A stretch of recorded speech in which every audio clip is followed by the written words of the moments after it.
ಇಡೀ ದೇಶದ ಎಲ್ಲ ರೈತರಿಗೆ ಕೇಂದ್ರ ಸರ್ಕಾರದಿಂದ ಭರ್ಜರಿ ಗುಡ್ ನ್ಯೂಸ್. ಪ್ರಧಾನಮಂತ್ರಿ ಕಿಸಾನ್ ಸಮ್ಮಾನ್ ನಿಧಿ ಯೋಜನೆಯ 21ನೇ ಕಂತಿನ ಹಣಕ್ಕಾಗಿ ಕಾದು ಕುಳಿತಿರುವ ಎಲ್ಲ ರೈತರಿಗೆ ದೇಶದ ಪ್ರಧಾನಮಂತ್ರಿ ನರೇಂದ್ರ ಮೋದಿಯವರು ಹಣ ಬಿಡುಗಡೆ ಮಾಡಿ ರೈತರಿಗೆ ಭರ್ಜರಿ ನ್ಯೂಸ್ ಕೊಟ್ಟಿದ್ದಾರೆ. ದೇಶದ ರೈತರನ್ನ ಆರ್ಥಿಕವಾಗಿ ಬಲಪಡಿಸಲು ಸರ್ಕಾರವು ವರ್ಷಕ್ಕೆ 6,000 ರೂಪಾಯಿಗಳನ್ನು ರೈತರ ಖಾತೆಗಳಿಗೆ ನೇರ ನಗದು ವರ್ಗಾವಣೆ ಮೂಲಕ ಹಣ ನೇರವಾಗಿ ರೈತರ ಬ್ಯಾಂಕ್ ಖಾತೆಗಳಿಗೆ ಹಾಕಲಾಗ್ತಾ ಇದೆ. ಈಗಾಗಲೇ 20 ಕಂತುಗಳ ಹಣ ರೈತರ ಖಾತೆಗಳಿಗೆ ಹಣ ಜಮಾವಣೆ ಮಾಡಲಾಗಿದ್ದು, ಈಗ 21ನೇ ಕಂತಿನ ಹಣ ವರ್ಗಾವಣೆ ಮಾಡಿ ದೇಶದ ಪ್ರಧಾನಿ ನರೇಂದ್ರ ಮೋದಿಯವರು ಎಲ್ಲ ರೈತರಿಗೆ ಗುಡ್ ನ್ಯೂಸ್ ನೀಡಿದ್ದಾರೆ. ರೈತರು ಪ್ರತಿ 4 ತಿಂಗಳಿಗೊಮ್ಮೆ 2,000 ಹಣವನ್ನು ಪಡೆದುಕೊಳ್ತಾ ಇದ್ದಾರೆ.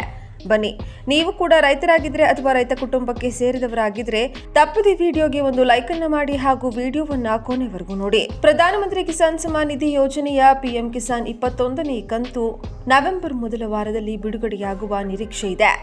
ದೇಶದಾದ್ಯಂತ 10 ಕೋಟಿಗೂ ಹೆಚ್ಚು ರೈತರು ಈ ಯೋಜನೆಯ ಪ್ರಯೋಜನ ಪಡೆಯುತ್ತಾ ಇದ್ದಾರೆ. ಮಾಧ್ಯಮ ವರದಿಗಳ ಪ್ರಕಾರ ಈ ಕಂತು ಬಿಹಾರ ವಿಧಾನಸಭಾ ಚುನಾವಣೆಗೆ ಸ್ವಲ್ಪ ಮೊದಲು ಅಂದರೆ ನವೆಂಬರ್ 6 ಮತ್ತು 11 ಬಿಡುಗಡೆಯಾಗಬಹುದು.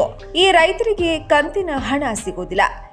ಈ ಕೆವೈಸಿ ಆಧಾರ್ ಸೀಡಿಂಗ್ ಅಥವಾ ಬ್ಯಾಂಕ್ ಖಾತೆ ಲಿಂಕ್ ಮಾಡದ ರೈತರಿಗೆ 21ನೇ ಕಂತು ಸಿಗೋದಿಲ್ಲ ಎಂದು ಕೃಷಿ ಸಚಿವಾಲಯ ಸ್ಪಷ್ಟಪಡಿಸಿದೆ. ಅರ್ಹ ರೈತರ ಪರಿಶೀಲನಾ ಪಟ್ಟಿಯನ್ನು ಸಿದ್ಧಪಡಿಸಿ ಕೇಂದ್ರ ಸರ್ಕಾರಕ್ಕೆ ಸಾಧ್ಯವಾದಷ್ಟು ಬೇಗ ಕಳುಹಿಸಲು ರಾಜ್ಯ ಸರ್ಕಾರಗಳಿಗೆ ಸೂಚಿಸಲಾಗಿದೆ. ನೀವು ಪಿಎಂ ಕಿಸಾನ್ ಯೋಜನೆಯ ಫಲಾನುಭವಿಯಾಗಿದ್ದರೆ ತಕ್ಷಣ ನಿಮ್ಮ ಕೆವೈಸಿ ಮತ್ತು ಆಧಾರ್ ಜೋಡಣೆ ಸ್ಥಿತಿಯನ್ನು ಪರಿಶೀಲಿಸಿ. ಈ ಔಪಚಾರಿಕತೆಯನ್ನು ಪೂರ್ಣಗೊಳ್ಳದಿದ್ದರೆ ನಿಮ್ಮ ಹತ್ತಿರದ ಕೃಷಿ ಕಚೇರಿ ಅಥವಾ ಸಾಮಾನ್ಯ ಸೇವಾ ಕೇಂದ್ರವನ್ನು ಸಂಪರ್ಕಿಸಿ. ಮುಂದಿನ ಕಂತು ಯಾವುದೇ ಅಡೆತಡೆಗಳಿಲ್ಲದೆ ನಿಮ್ಮ ಖಾತೆಯನ್ನು ತಲುಪುವಂತೆ ಈ ಕಾರ್ಯಗಳನ್ನು ಪೂರ್ಣಗೊಳಿಸಿ. ಈ ಯೋಜನೆಗೆ ನೋಂದಾಯಿಸಿಕೊಳ್ಳುವಲ್ಲಿ ನೀವು ಯಾವುದೇ ಸಮಸ್ಯೆಯನ್ನು ಎದುರಿಸುತ್ತಿದ್ರೆ ಅಥವಾ ನಿಮ್ಮ ಕಂತಿಗೆ ಸಂಬಂಧಿಸಿದ ಯಾವುದೇ ಸಮಸ್ಯೆಯನ್ನು ಹೊಂದಿದ್ರೆ ಅಥವಾ ಯಾವುದೇ ಇತರೆ ಪ್ರಶ್ನೆಗಳನ್ನು ಹೊಂದಿದ್ರೆ ಇದಕ್ಕಾಗಿ ನೀವು ಪಿಎಂ ಕಿಸಾನ್ ನಿಧಿ ಯೋಜನೆಯ ಅಧಿಕೃತ ವೆಬ್ಸೈಟ್ನಲ್ಲಿ ಫಾರ್ಮರ್ ಕಾರ್ನರ್ನಲ್ಲಿರುವಂತಹ ಸಹಾಯ ಕೇಂದ್ರಕ್ಕೆ ಭೇಟಿ ನೀಡಬೇಕಾಗುತ್ತೆ.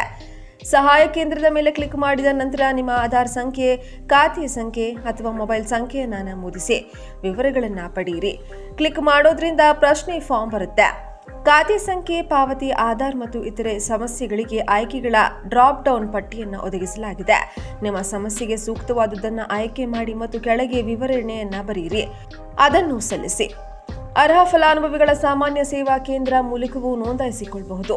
ಸ್ಥಳೀಯ ಪಟ್ವಾರಿಗಳು, ಕಂದಾಯ ಅಧಿಕಾರಿಗಳು ಮತ್ತು ರಾಜ್ಯ ಸರ್ಕಾರದಿಂದ ಗೊತ್ತುಪಡಿಸಿದ ನೋಡಲ್ ಅಧಿಕಾರಿಗಳು ಸಹ ರೈತರನ್ನ ನೋಂದಾಯಿಸ್ತಾ ಇದ್ದಾರೆ. 20ನೇ ಕಂತು ಆಗಸ್ಟ್ 2ರಂದು ಬಿಡುಗಡೆಯಾಗಿತ್ತು. ಪ್ರಧಾನಿ ನರೇಂದ್ರ ಮೋದಿ ಅವರು ಆಗಸ್ಟ್ 2ರಂದು ಕಿಸಾನ್ ಸಮ್ಮಾನ್ ನಿಧಿ ಯೋಜನೆಯ 20ನೇ ಕಂತನ್ನ ಬಿಡುಗಡೆ ಮಾಡಿದ್ರು.